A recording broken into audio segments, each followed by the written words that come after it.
Hey everybody, welcome to Intro to Ableton Live. It's going to be a great time learning together Ableton Live. We're going to get started here in about 4 minutes. So wherever you're watching from, just go ahead and type in your name, where you're watching from, the name of your church, and then we're going to get started. We're going to dive into Ableton Live. We'll see you soon.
Churches are needing to embrace technology now more than ever before. And because of that, Loop Community is going to be hosting our first ever online workshop that's going to teach you everything you need to know about using tracks in worship. The Tracks Made Easy workshop is a 4-hour live coaching event that's going to walk you through the essentials you need in using tracks in worship. After the event, you're going to have the training and knowledge to implement tracks at your church service or in your live stream.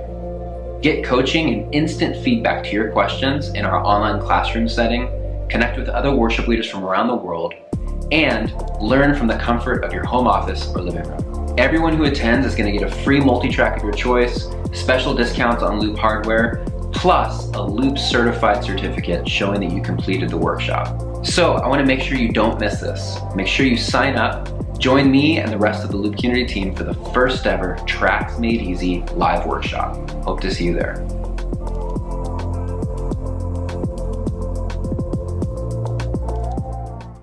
All right, what's up, you guys? Welcome to Intro to Ableton Live. My name is Matt McCoy, and I'm the founder of Loop Community. I'm a worship leader based in Chicago, and I am excited today to teach you Ableton Live. I've been using Ableton since 2001, 2002, around then, and I wish that this course was around when I first started using Ableton Live, because it would have helped me dive into Ableton Live a lot sooner and quicker. And you're going to learn in this course, I'm going to show you all of the hacks that you can use basically to use Ableton Live in worship and make it simple. So we're going to cover a bunch of stuff today about Ableton Live, but as you saw in that video there, the Tracks Made Easy workshop is something that I would really encourage you to check out. If you're wanting to dive deep, even deeper than what we're going to go into today, make sure you join us at the Tracks Made Easy live workshop. It's happening this coming Monday. And you can sign up at tracksmadeeasy.com. Everybody who signs up is going to get Loop Community certified. You'll get an official certificate saying that you completed the course. And you're going to get a free track of your choice. You're going to get discounts on hardware and all sorts of cool stuff. So make sure you sign up at tracksmadeeasy.com if you want to really take tracks serious at your church and dive deep into automating lyrics and lighting and all sorts of stuff that you can do with Ableton. So it's going to be a really great time. Also today we're going to give a very special discount on Ableton Live to every single person who's watching. So make sure you stay tuned for that. So Ableton Live. Ableton Live is really powerful software that a worship leader can use to run multi-tracks in their worship sets. And it is definitely like the staple software out there for running tracks. Kind of like how Microsoft Word, anybody who's writing a paper knows what Microsoft Word is. It's kind of just like the basic, it's like the main software used to write stuff. Well, Ableton Live is the main software out there to run tracks. So if you go to a concert and you see a computer up on stage and maybe it's backed by the drummer, or you see it down by the worship leader, or you see it by the keyboard player, more than likely, whether it's a Christian concert or even just like Coldplay or something, U2, more than likely they're running Ableton Live. And they're using it to run their backing tracks. They're using it to maybe sync all their lighting, their lyrics. You can really put together a whole worship service together inside of Ableton Live, and it's really cool and very powerful software. So I'm an Ableton Live certified trainer, which means I went through a course and was certified to teach Ableton Live, and I'm really passionate about teaching worship leaders how to use Ableton Live. And that's because I'm a worship leader myself, and I've seen firsthand how much Ableton Live can help your worship ministry. So in this next hour, we're going to cover everything you need to know if you are brand new to using Ableton Live. This is going to show you everything that you need to know about using Ableton Live in worship. So first thing we're going to do is let's go ahead and look at ableton.com. All right. At ableton.com, this is where you actually get the software, and the software works on Mac and PC the same exact way. All right. So it works exactly the same on Mac or PC, and there's 3 different versions to Ableton Live. There's Intro, which is $99, and I'm saying this just because this gives you a good idea of just what this is going to cost you if you really get into this.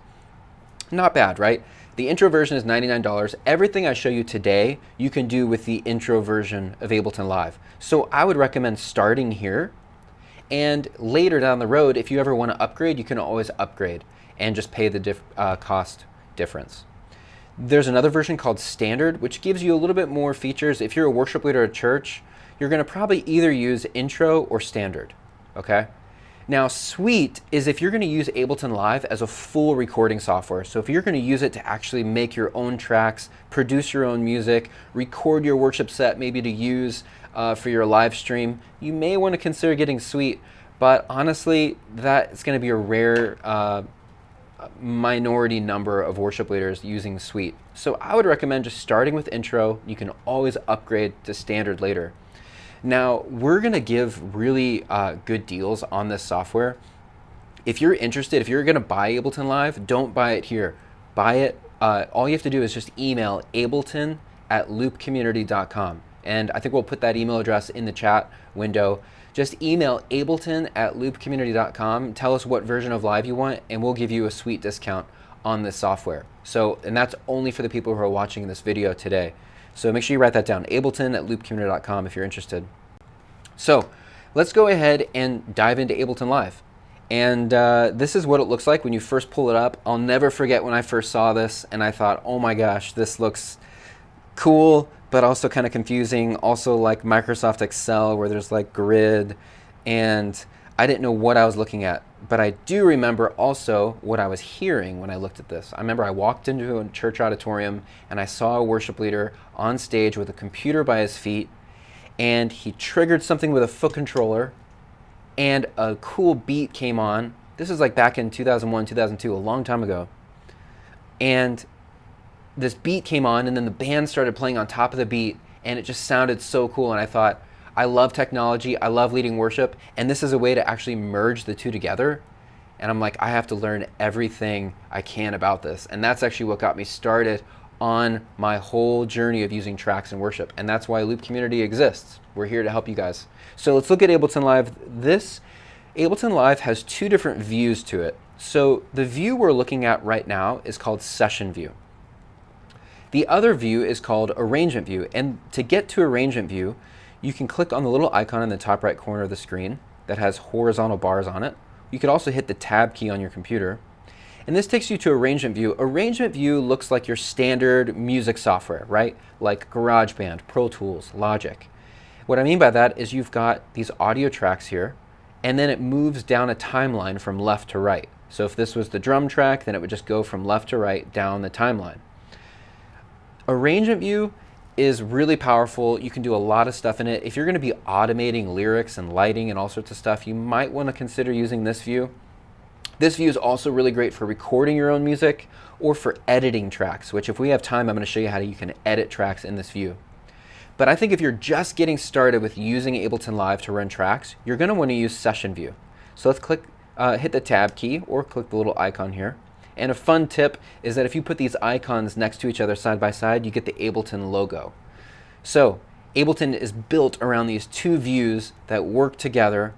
I would recommend, though, if you're just getting started with running tracks in worship, to use Session View. Session View, I think, is a really great way to start, especially if you're a beginner.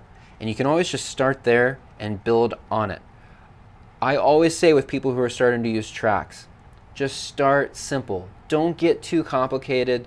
Don't make it super advanced, because you might get discouraged if you get too far in and you don't know what you're doing. So just start basic. You can always build from there and bring your church and your worship band along with you. So let's use Session View. What you're looking at in Session View is you've got audio tracks, which are these vertical columns here. So each vertical column or vertical track is an instrument, right? So, you could think of this one as drums, and then this one as bass. But then Session View also has these horizontal lines that go across. These are called scenes. For worship leaders, you want to think of a scene as a song. So right now, I have 8 songs in my set list. We can use the delete key to delete those. So let's just say we're going to do a worship set with 3 songs. So I just hit the delete key till we have 3 songs. And then also, let's just delete the bass track. I just hit the delete key on that. If you need to create a new one, you can just go to Create, Insert Audio Track. You can also do Command T for those of you who love shortcuts.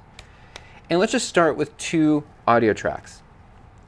So we have 3 songs and we have 2 audio tracks. Now, on the left-hand side of the screen, this whole section here, this is called Live's File Browser. So let's look at what we're looking at here. So up at the top, this section is for if you're going to be making music with Ableton Live, then this section is going to be really important to you. That would be a whole other webinar. We might do one later on like how to produce tracks in Ableton Live. But if you're producing music with Ableton Live, then you're going to want this section over here is going to be important. This is where you could find drum sounds. You can find different audio effects like reverbs, delays, and you can drag and drop these onto any channel, blah, blah, blah, right? More advanced, more ninja type stuff, more music producer type stuff. What's going to be important if you're running tracks is this section down here called Places. Places is a way to access the files on your computer. So think of it as shortcuts. So instead of pulling up a Finder window with your desktop and dragging files into Ableton Live, you can just create a shortcut by clicking the Add Folder button. So I've already done that, and I have a shortcut to a folder on my computer called My Worship Songs. It's very important that you stay organized. So what I mean by that is when you download songs from Loop Community, you don't want to keep all these songs in your downloads folder, all right? Or don't have some songs on your desktop and some in your downloads folder and some in your My Documents folder or whatever.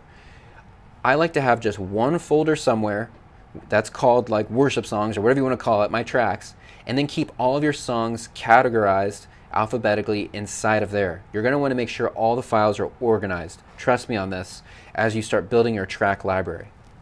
So, and that brings us to, well, where do we even get tracks? Let me just give you a quick overview of Loop Community. So we're going to go to loopcommunity.com, and Loop Community exists to make getting tracks super easy for worship leaders, and most importantly, at an affordable price, okay?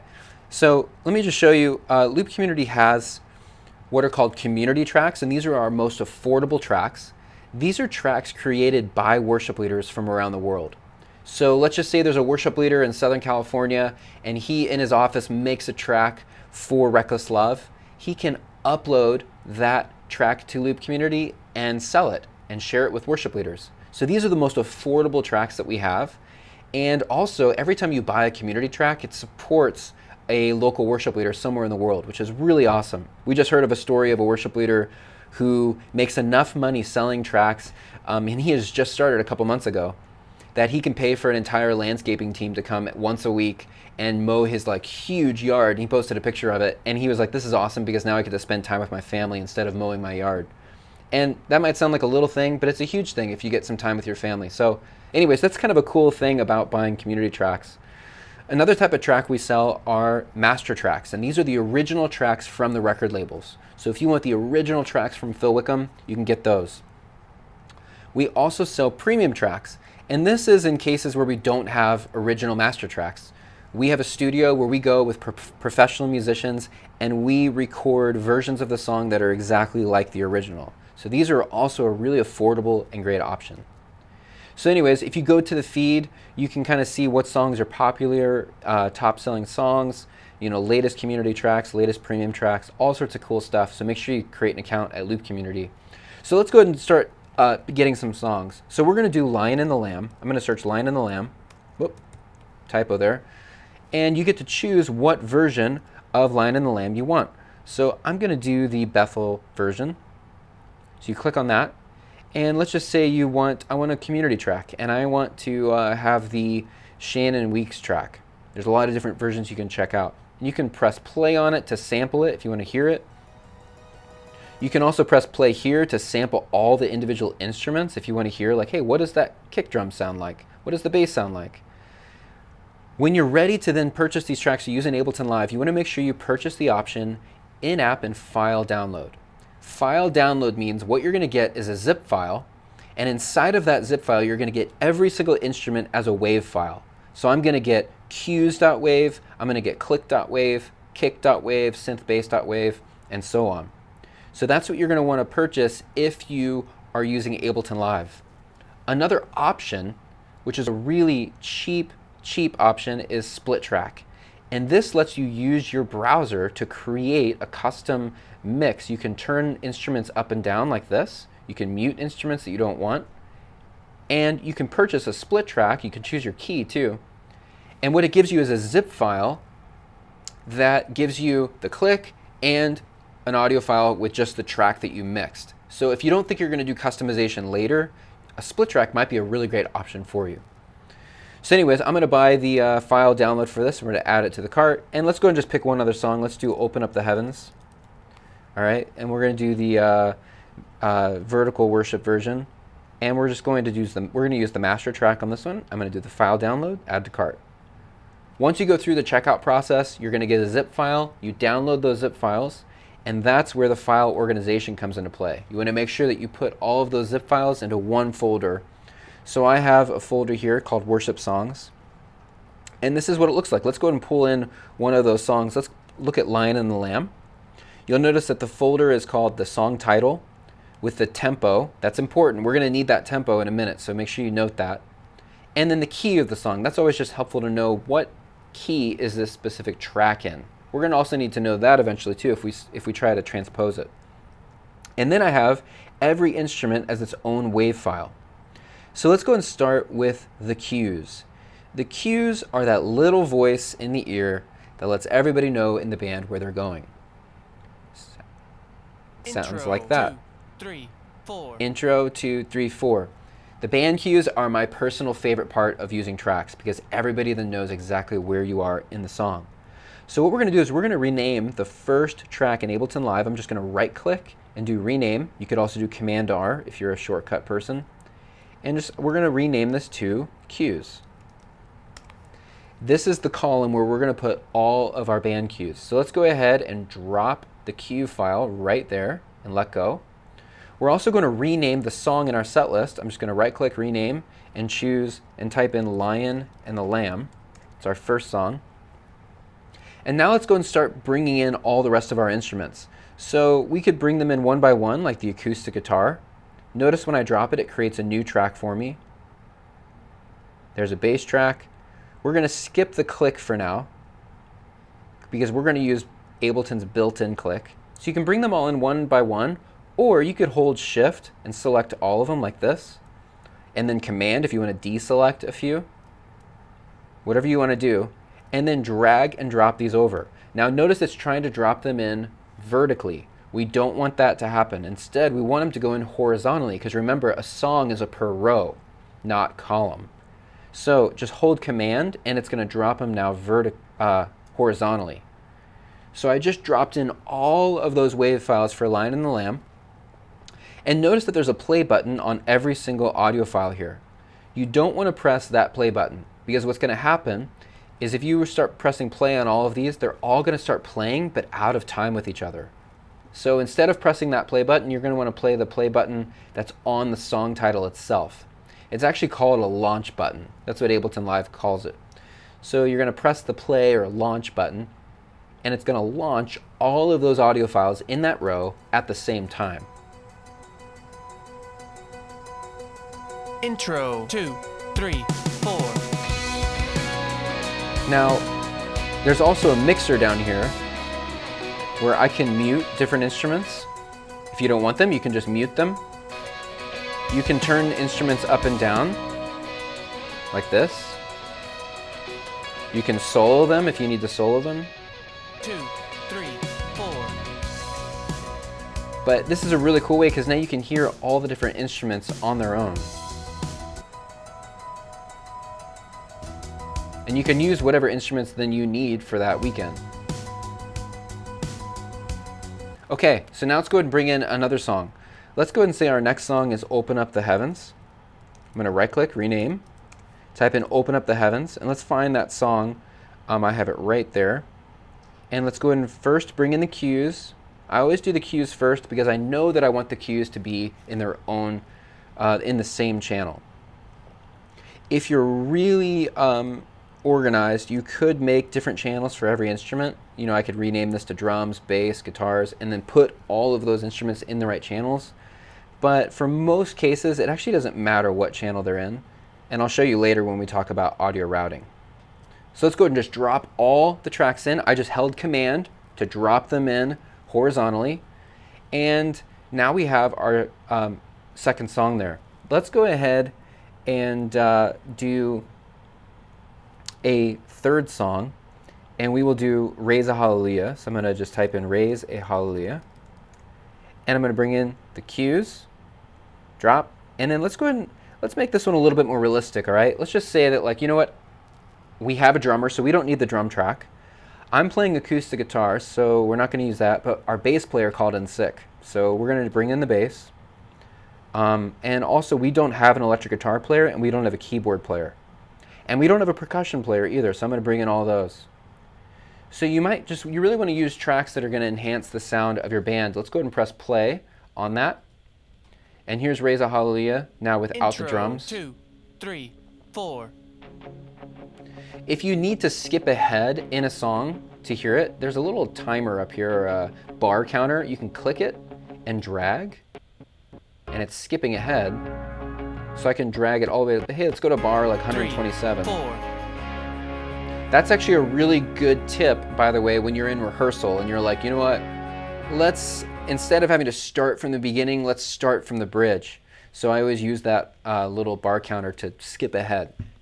So we have 3 songs in our set list. One cool thing you can do is you can color coordinate these things by just highlighting them and right-clicking. So let's just say you want Raise a Hallelujah to be in orange, and then Open Up the Heavens, maybe you want it to be yellow. I'm just clicking on these little audio clips, holding Shift and right-clicking, and it brings up a little color palette that you can color all these different items.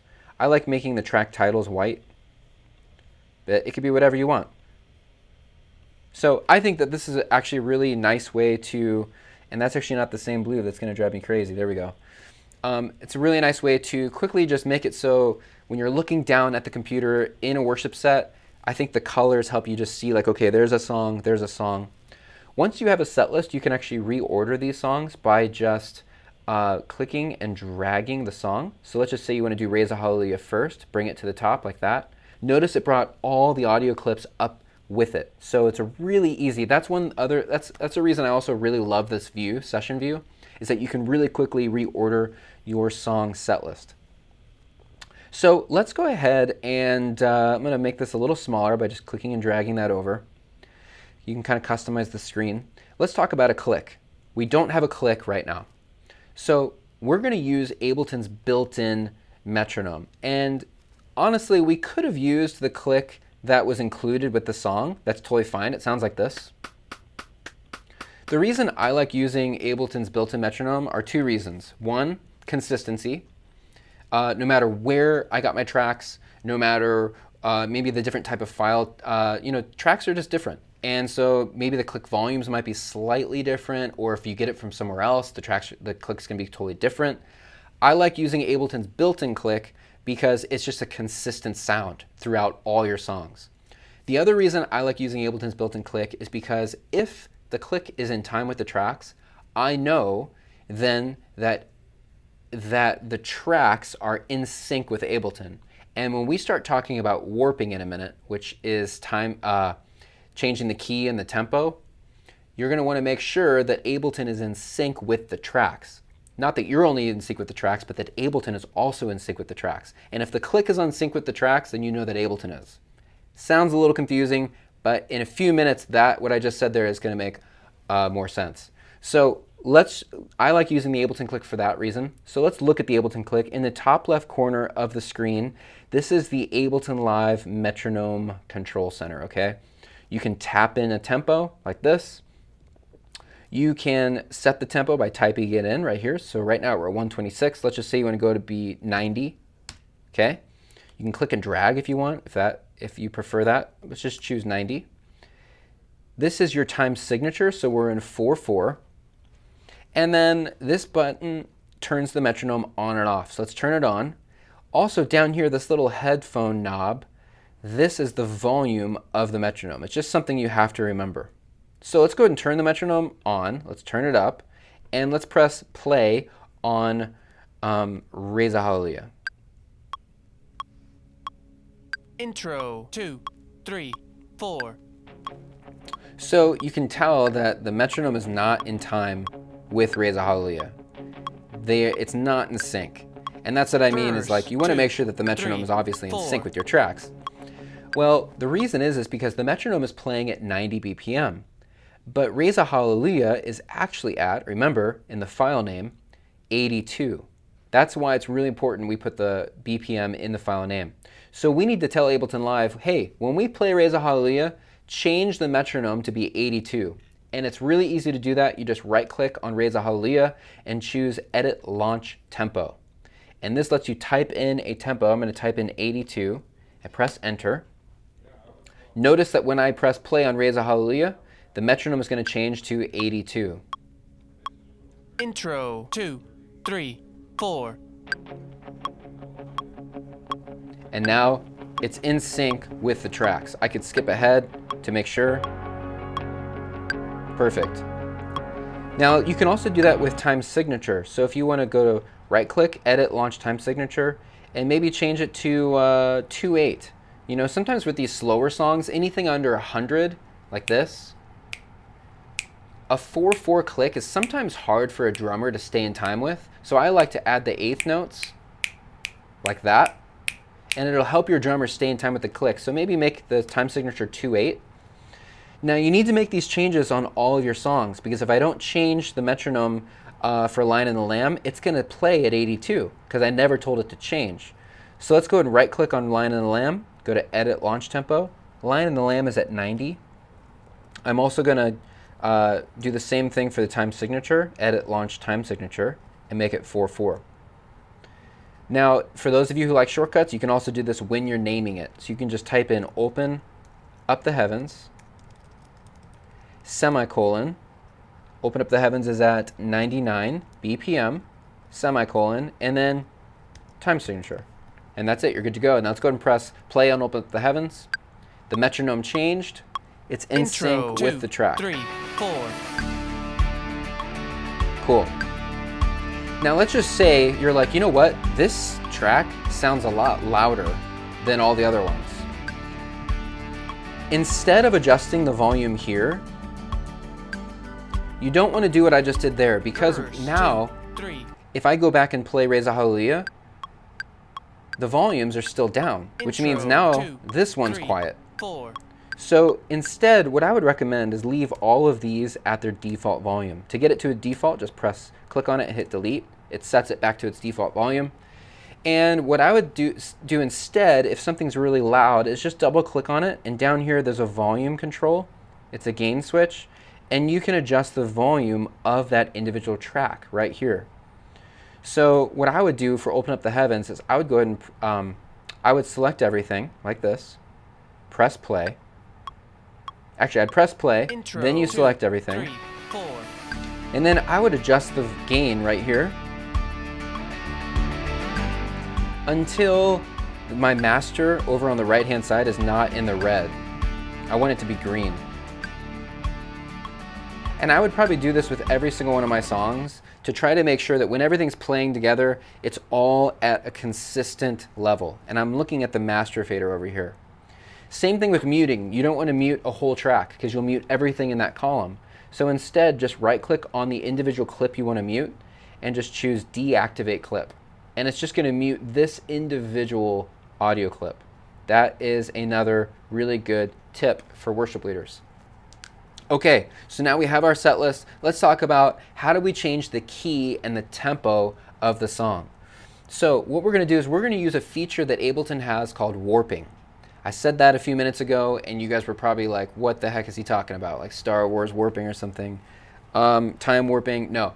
Well, it is time warping, but it's for audio. So what it does is basically it's a way of changing the speed of the audio, so like the tempo of it, or changing the key of the audio, transposing it, without it losing its timing or its quality. And Ableton Live is really good at this. But this is probably the most advanced thing, and probably the most confusing thing for most people who start using Ableton Live. It can go wrong if you don't follow specific steps. Let me show you what those steps are. Step number 1, go to Live in the top left corner of the screen and go to Preferences.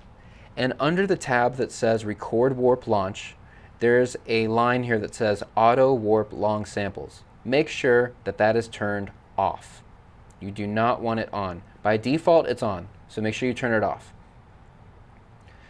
Now, the second step, once you've done that, you don't have to do it again, by the way. So then once you've done that, you're now, let's just start at step 1, okay? Step 1 of warping a song is you want to make sure that up in the top left corner of the screen, the original tempo is set. So let's go and do this for Open Up the Heavens. I'm going to make sure the original is set by just typing in 99, press enter. And now what we're going to do is I'm going to click on an audio file.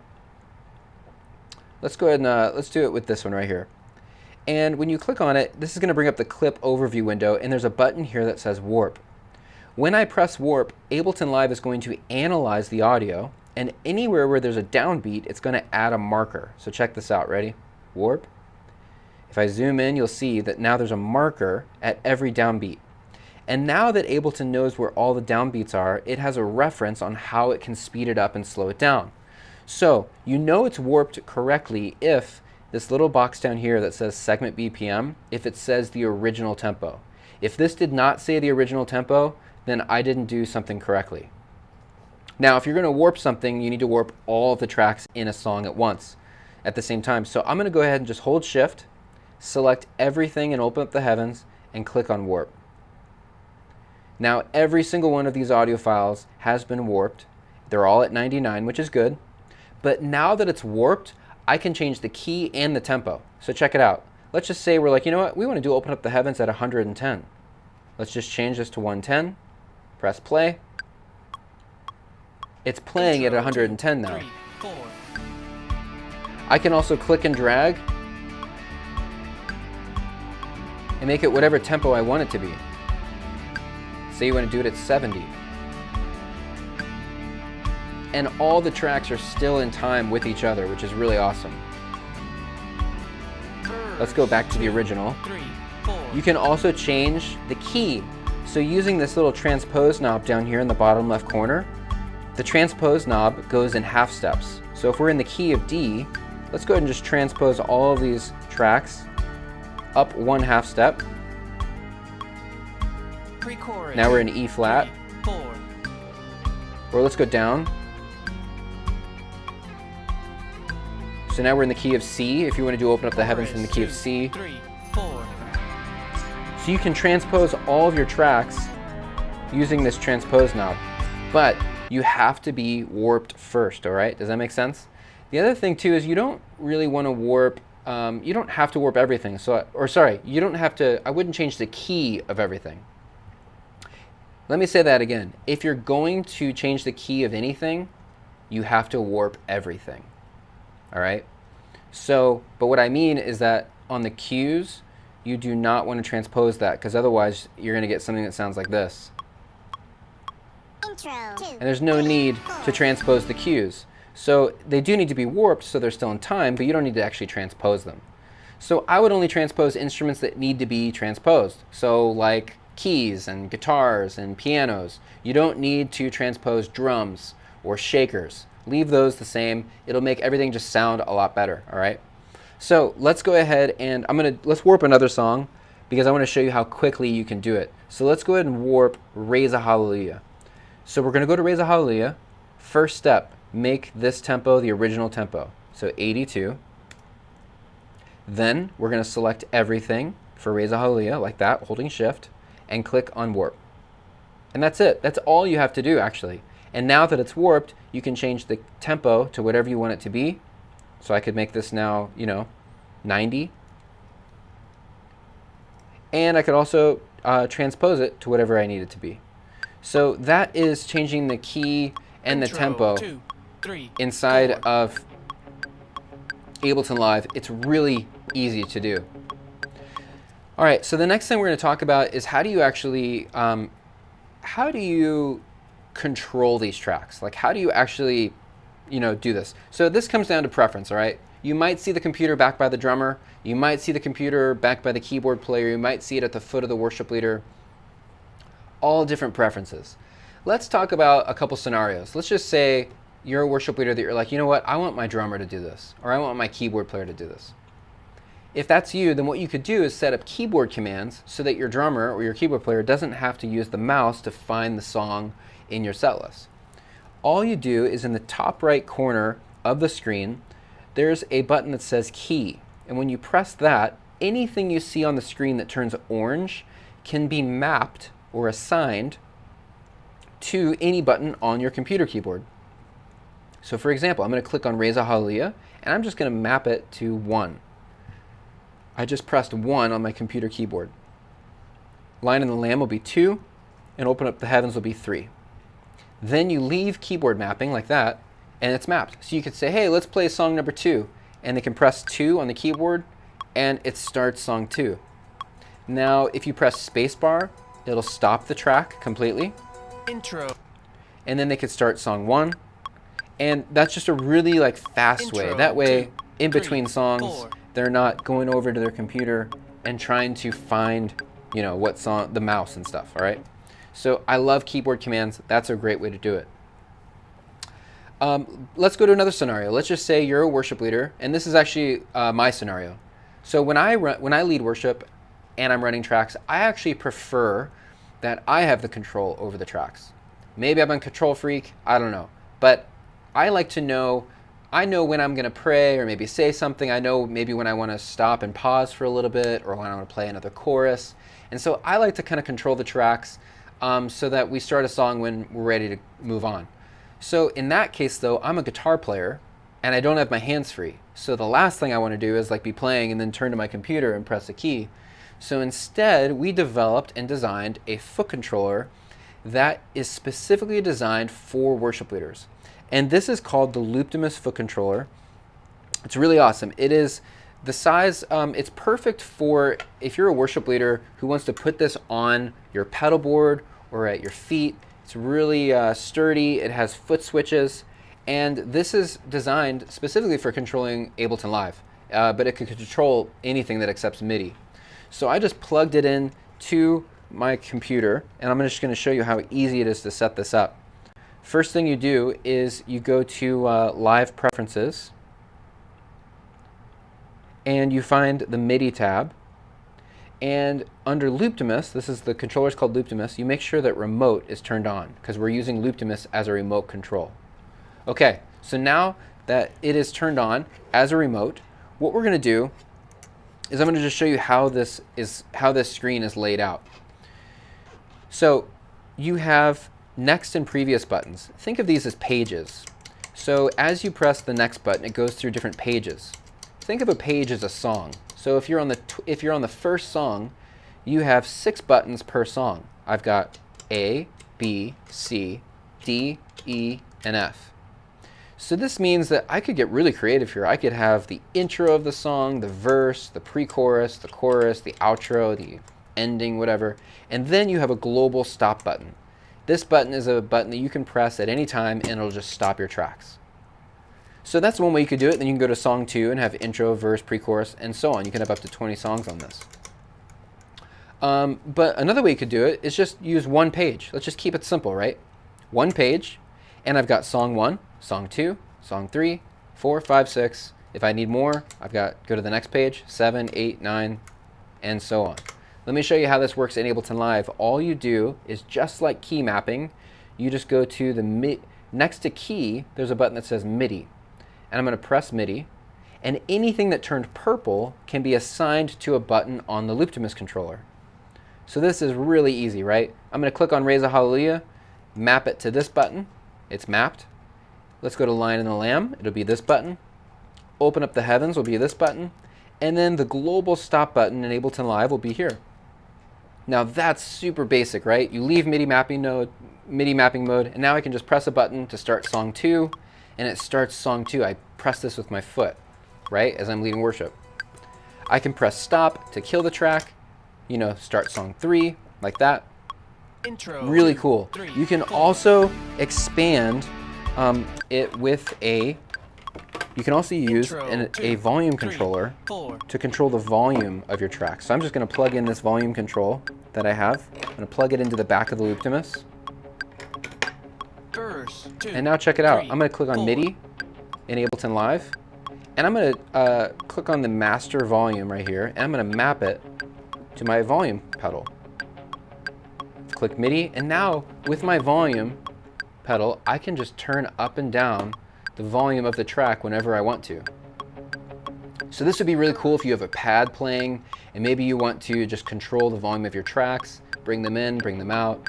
You can do all sorts of stuff. There's so much you can do with this controller. So that's a really easy way to control your tracks inside of Ableton Live.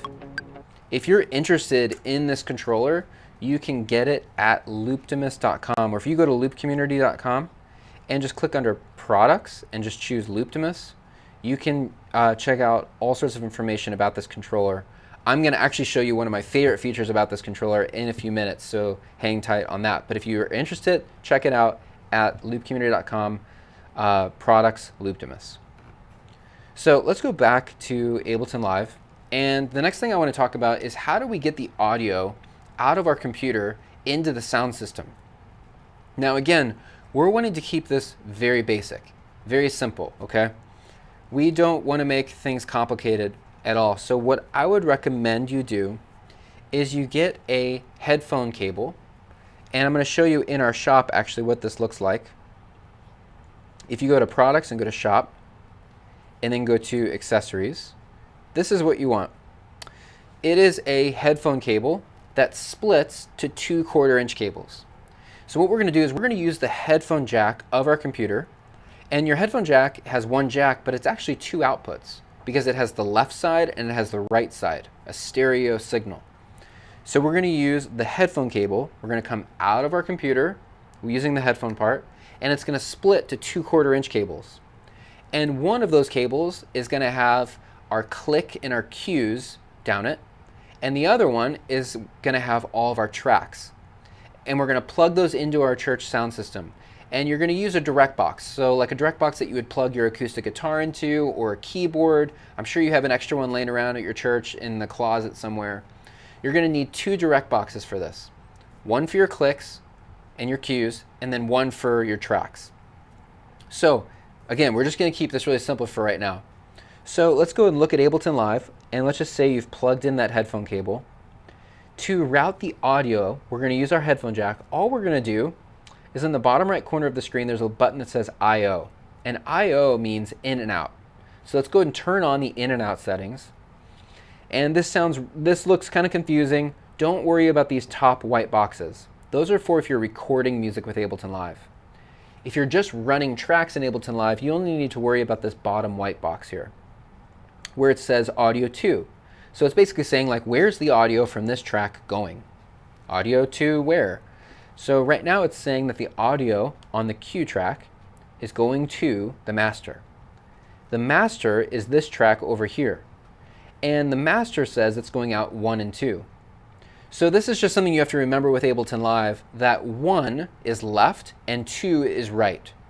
Okay? So 1 is the left-hand side of your headphone jack, 2 is the right-hand side of your headphone jack. So what's happening here, you'll notice that every single track is going to the master, right?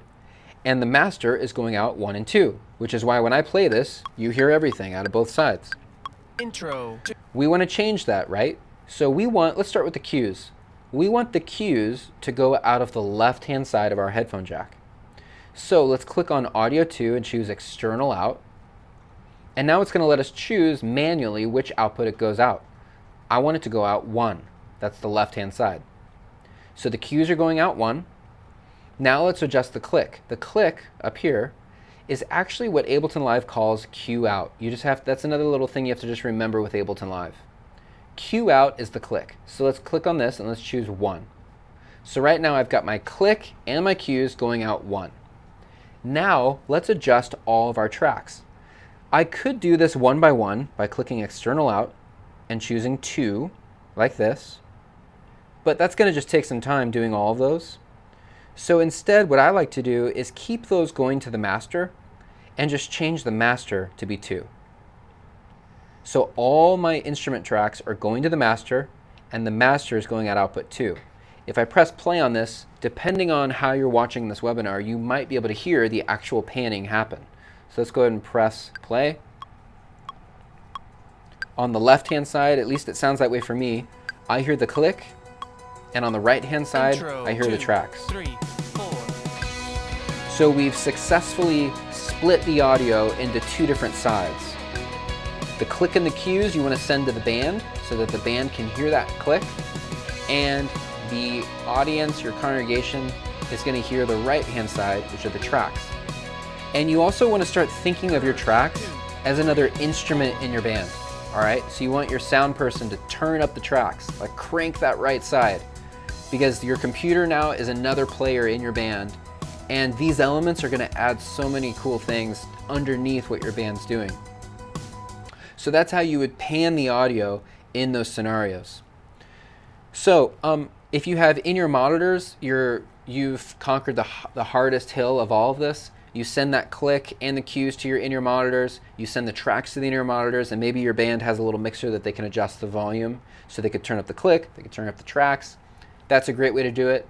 If you don't have in-ear monitors, you can actually still do this. All you have to do is get that click to the drummer. As long as the drummer can hear the click, you're good to go. I ran tracks for 5 years as a worship leader, and I never heard the click. As long as your drummer can hear it and he starts you off at the beginning, you're good to go. Believe me, it works. But ideally, everybody in your band would hear the click. Now let's talk about a little bit more advanced way for audio. So, and it's not even that much more advanced, but let's just say it's more customized. Because when we do audio the way I just showed you, we are sending our sound team one signal, and it has all of our tracks mixed together, right? So the sound team, if they were going to turn up and down the tracks, if they were like, hey, I want to turn down the tambourine, it's too loud, they can't do it because you're sending them everything down one signal. Well, what you could do is use an audio interface to actually send out multiple outputs. So you could send your soundboard the drums, the guitar, the percussion, the keys, and then they can control the tracks, which is really cool. So let me show you, this is a device called TrackRig. And this is a device that we designed at Loop Community. We're all about building stuff that makes it easy for worship leaders, all right? This is supposed to be completely plug and play.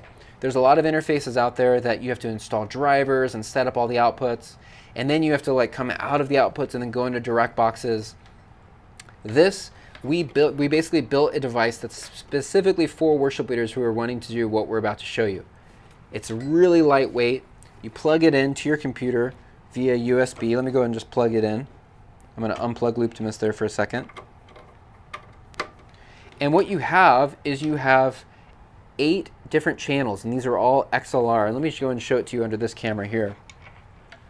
You have 8 different XLRs that you can plug into your sound system. So I could have the click, drums, percussion, keys, whatever you want to do.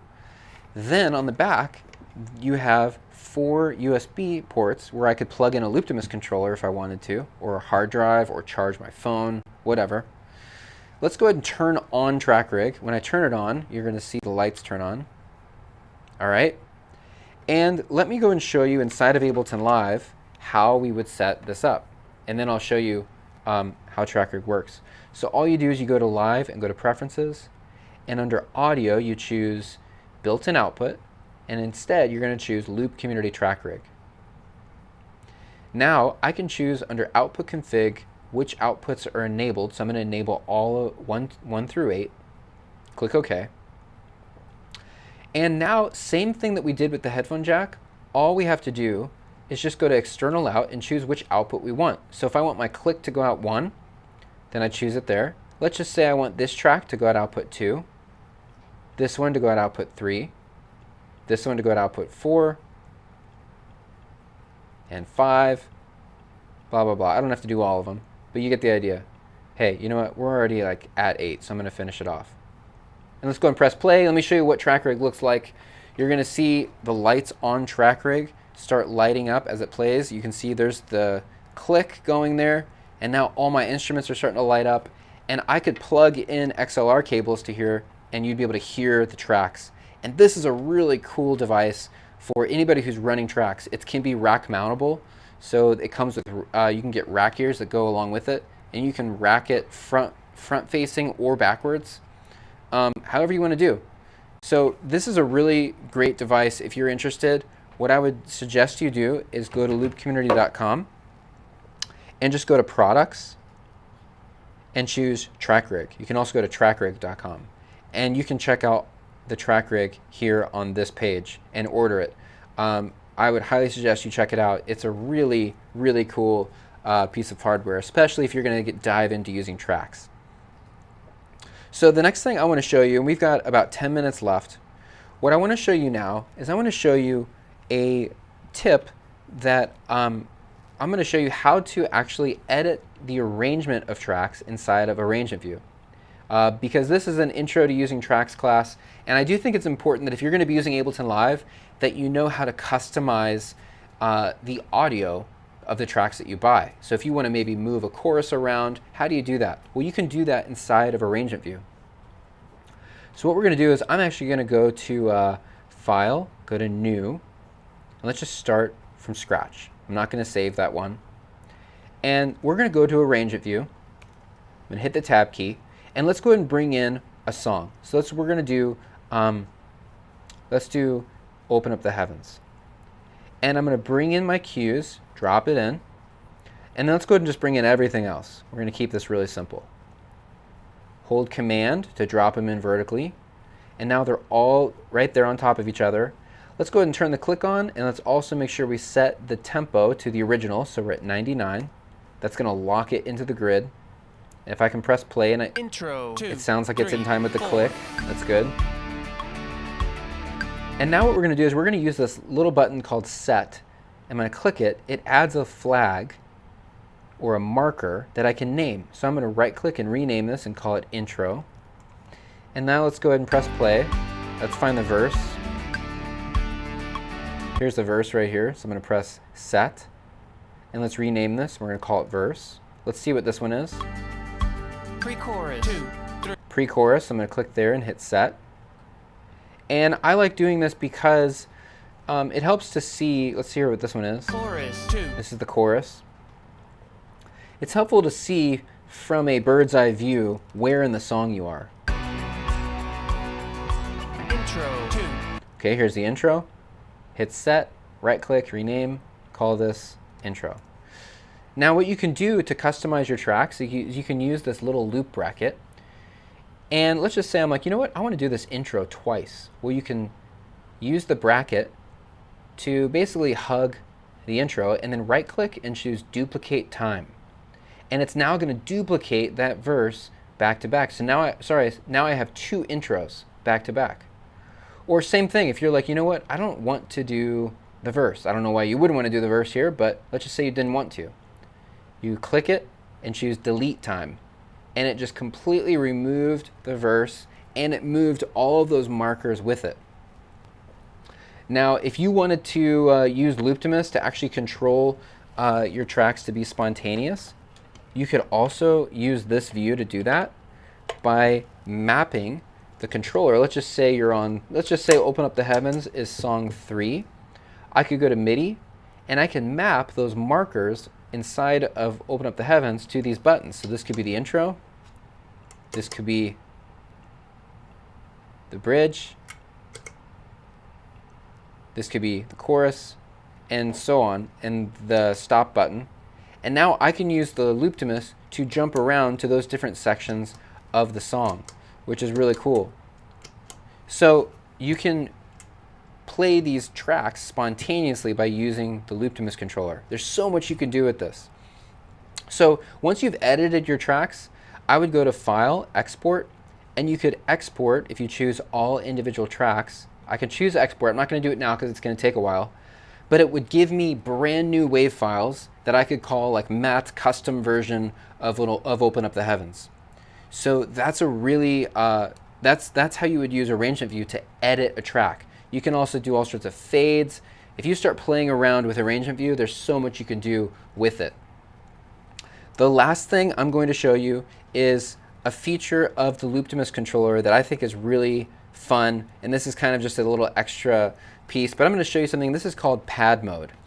And to get into pad mode, all I'm going to do is going to press and hold the stop button for a few seconds, and I'm going to go to where it says pad. Now what I can do is I can use Looptimus to play keyboards or pads with my feet. So I can use the next button to choose the key of the song. Let's just say I want to be in the key of C. And then buttons 1, 2, 3, 4, 5, and 6 play the 1 chord, the 2 chord, the 3 chord, the 4 chord of the key of C. So check this out. I could have this down at my feet as a worship leader, playing my guitar. And in Ableton Live, to set this up, all you need is a MIDI track. So you go to Create, Insert MIDI Track, and we're just going to rename this and call it Pad. You're going to go to Live Preferences and make sure that under Looptimus, you have, if you go to MIDI, make sure Looptimus track is turned on. Okay? Now all you do is find any sound you want. So I'm going to go to Sounds, and you could find guitar sounds, pad sounds. These are all different sounds you could play with the Looptimus. I have one that I like here called McCoy Shine Pad. I'm going to click and drag and drop right there. And I'm going to now just press the 1 button on the Looptimus, and it's going to play a 1 chord of that pad, or the 4 chord, the 5 chord, 1 chord. You can also change the octave by just pressing and holding this. Let's go down an octave. Let's go down one more. So this could be a really great way to transition songs.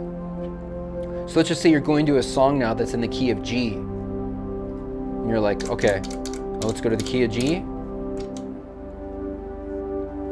And perfectly, you're transitioned now into the key of G. I could now start my track and everything's gonna be really smooth. When I press the stop button, the pad just automatically fades out. So that's actually just a really cool extra tidbit I just thought I'd throw into this training that shows you a really fun feature inside of Looptimus that I love that not many people actually know about. So that's called pad mode in the Looptimus. So we have covered tons of stuff in today's course, and hopefully you have a better idea of how Ableton Live can be used in your worship set. If you're interested in purchasing Ableton Live, we can give you really big discounts on that software. So all you have to do if you're gonna actually buy Ableton Live, if you're really interested, email ableton@loopcommunity.com. That's ableton@loopcommunity.com, and we will help facilitate that order for you so you can get that. And also, if you want to dive even deeper into using tracks, automating lyrics, automating lighting, make sure you sign up for our Tracks Made Easy course. Our next one is actually happening this coming Monday. It's a 4-hour course, and you're gonna get Loop Community certified. You'll get a certificate that says you completed the course. You're gonna get a free track. You'll get discounts on hardware, and you just get to join the club. It's cool. So make sure you join us. It's at tracksmadeeasy.com. And it's also just really fun to hang out. We get on Zoom, and it's a 4-hour course. You get to ask questions, and it's very just classroom feel. And it's a good way to meet other worship leaders. It's always fun to meet people in Loop Community. So those are the two things. If you want Ableton Live, ableton@loopcommunity.com, and sign up for Tracks Made Easy. I hope that this class has been helpful for you. If you're just getting started, just start simple. Don't get too advanced, right? Just get Ableton Live intro, start with a song and a click maybe, get your band playing to a click. Start basic, then you can always build from there. If you want to start using a controller or an audio interface or a volume pedal, you can always add that stuff later. So I wouldn't recommend diving in all at once, but if you're just getting started, just start there. So anyways, thank you guys so much for joining us for this workshop, and hope to see you around Loop Community. Have a great weekend. Churches are needing to embrace technology now more than ever before. And because of that, Loop Community is going to be hosting our first ever online workshop that's going to teach you everything you need to know about using tracks in worship. The Tracks Made Easy workshop is a 4-hour live coaching event that's going to walk you through the essentials you need in using tracks in worship. After the event, you're going to have the training and knowledge to implement tracks at your church service or in your live stream. Get coaching and instant feedback to your questions in our online classroom setting, connect with other worship leaders from around the world, and learn from the comfort of your home office or living room. Everyone who attends is going to get a free multi-track of your choice, special discounts on Loop hardware, plus a Loop certified certificate showing that you completed the workshop. So I want to make sure you don't miss this. Make sure you sign up, join me and the rest of the Loop Community team for the first ever Tracks Made Easy live workshop. Hope to see you there.